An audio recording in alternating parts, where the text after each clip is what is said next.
So let me tell you about the Smiths.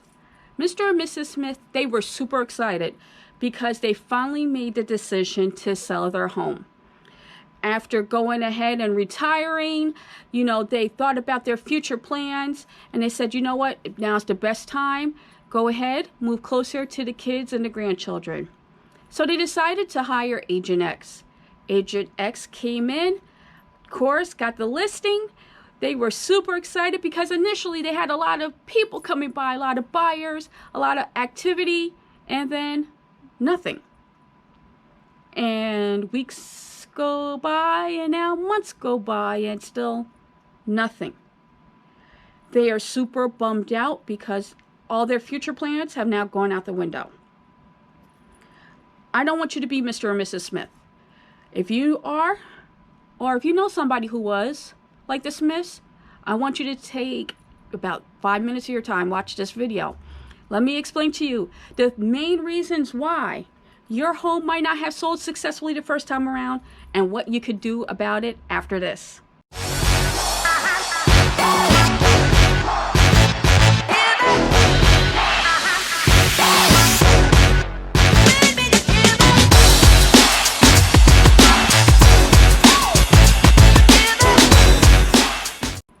Hi, my name is Camille Haynes and I'm a sales associate here in the northern New Jersey area. Before I get into the 3 factors as to why your home might not have sold successfully the first time around, I want to thank you for watching this video.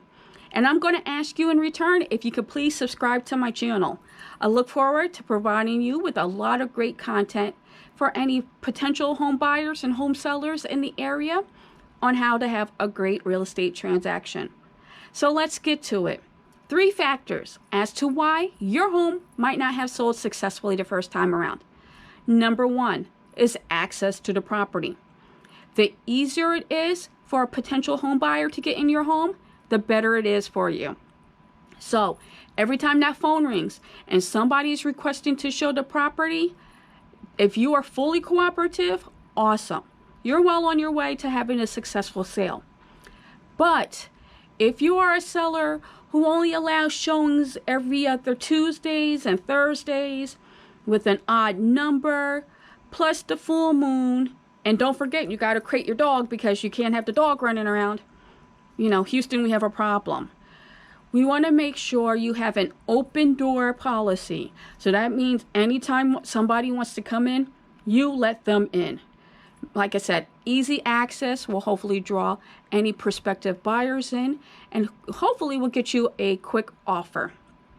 Number 2 is the appearance. A lot of today's buyers still love the look of homes that they see on HGTV, DIY, what they see in a Crate and Barrel or a Pottery Barn catalog.